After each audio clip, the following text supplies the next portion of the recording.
guys, welcome back to my channel. This is the first video of 2025 and I'm so excited because I'm really excited for this video and you guys will find out why. I'm going to be doing a 2025 resolutions video. I'm going to be doing 25 resolutions. So I feel like I actually sat down and took the time to go through and think about it, like what resolutions I wanted to choose.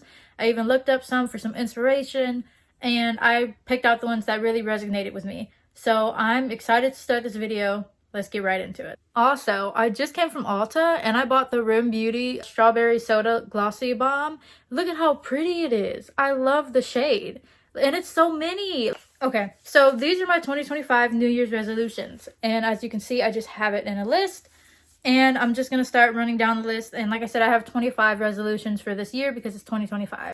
Starting with the first one, and it makes me laugh every time because if you didn't know, I'm currently 21 and my birthday is in March, so I'll be 22. So my first one is get my driver's license because I can't drive. I don't have my license yet and it's embarrassing, and like my mom wants me to get my license and people keep asking me, when are you going to start driving? And I'm just like, guys, I don't know. I have anxiety of driving. But this year I'm going to try to get over it. I'm going to take my TIMS test again and I'm going to get my license. I'm manifesting that I'm going to get my license this year. Next, we have worry about yourself because I tend to worry about other people. And my mom is like, why don't you worry about yourself? If you focus on yourself, more things will happen to you, or like good things or just stuff like that. Like if you're more mindful of yourself and not worrying about other people, better things and opportunities will come to you. Next, we have meet new people. So I want to meet some new people. I want to add like a pocket full of new people. I'm going back to school January 27th and my classes are on campus this semester. Hopefully I meet some new people and I'm really excited about that. Next is be more vocal. I have a hard time speaking up for myself and I really want to get better at that. So I want to speak up for myself, advocate for myself, and just speak what's on my mind. And like I want to say no more. Like if there's something that I don't like, I want to be able to say no, I don't want to do that, or no, I don't agree with this. Next, be yourself. You will attract your people. Same with worry about yourself.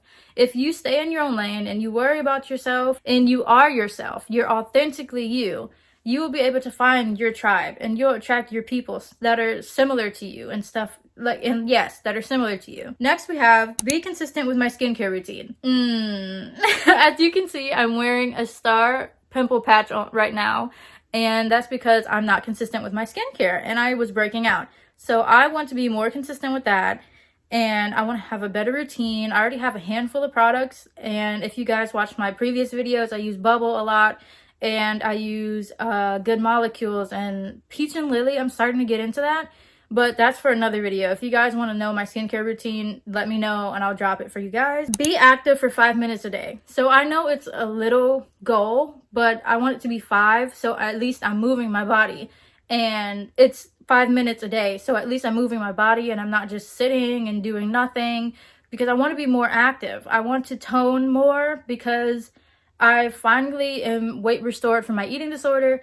So I want to actually tone my body and make sure I'm using the energy and the fuel right for my body. Next, journal more. So I burned myself out because in middle school and in high school, I used to force myself to write everything that happened every day, like every second of every day, because I didn't want to forget my past when I get older. And I burned myself out because I was doing it every day after school. So I want to get back into journaling, but in a healthy way. Next is read more books. My goal on Goodreads last year was 4 books, but I fell into a terrible slump and I'm still in a reading slump right now. So I need to find the right book and I want to make my goal 5 books this year because I believe in myself and I can do it. Go at your own pace. I feel like I'm behind in life because I don't have my associate's degree. And all the people that I went to high school with, they're starting to graduate or they already have their associates and they're working on their bachelor's degree.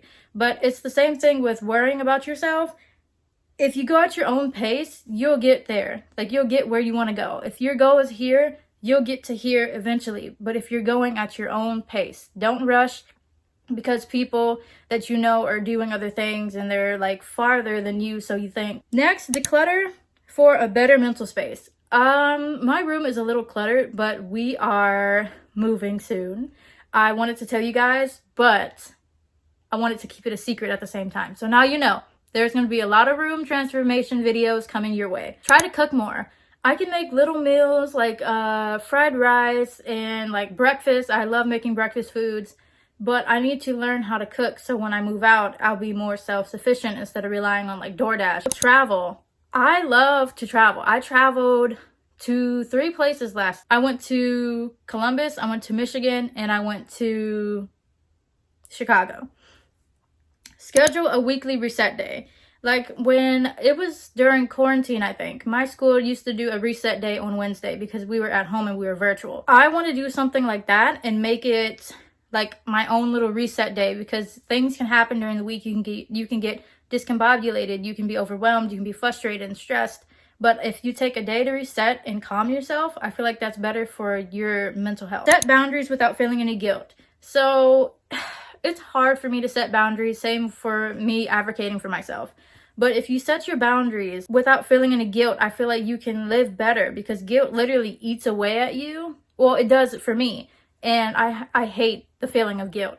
But you get what I'm trying to say. So set boundaries without feeling any guilt. Next, write down 5 things you love about yourself. That will be hard for me, but I feel like I can do it. I want to get a gratitude journal. So I might get one of those off of Amazon and let you guys know how that works. Challenge negative thoughts. So negative thoughts are just terrible. That's why they're called negative thoughts. But I want to get better at challenging my negative thoughts because sometimes I just let it ruin my day and then I just soak and it's bad. So I want to have better mental health days and I want my mental health to be better in 2025 in general. Next, we have start a daily reflection journal. So I want to start to reflect on things that I'm grateful for and just reflect on my day-to-day life. So like I said, I want to incorporate journaling more, do a gratitude journal, and to start a reflection journal. So I'm going to combine all those 3 in like the same thing. So avoid unnecessary purchases. I technically didn't need to go to Ulta today, but my mom did. So I went and I spent a little money, but it's okay to treat yourself. That ties into my next one. Spend your money wisely. Do you really want this? Do you really need this? Is this beneficial to your life? Stuff like that. This goes to my next point. Have a few YOLO moments.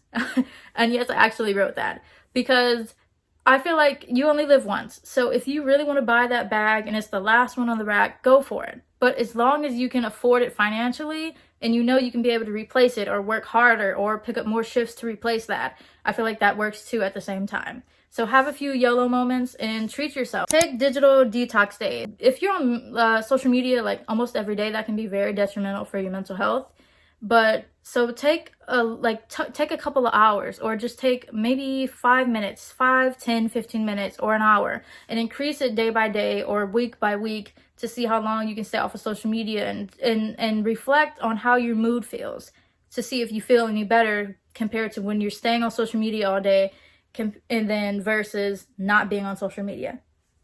Next, we have set a monthly self-care day. So that ties back into my schedule a weekly reset day, but I feel like need some self-care days in there. So you can just treat yourself better and your life will be better. I'm not diagnosing anything, but I'm just saying, like, in my opinion, if you take time for yourself, your life will be better. Or you can improve your life in small ways. And then we have road trip to new places. I would love to road trip to new places. I really love to travel, even though it gives me anxiety, but we're working on my anxiety this year because I'm working on my mental health. Last but not least is make better decisions. So I want to be smarter and wiser and make better choices on how I do things and how I live my life and just simple things, small things. Okay guys, I hope you enjoyed this video and I'll see you in my next one. I hope you guys had a very Merry Christmas and Happy New Year, and then I will see you guys in my next one.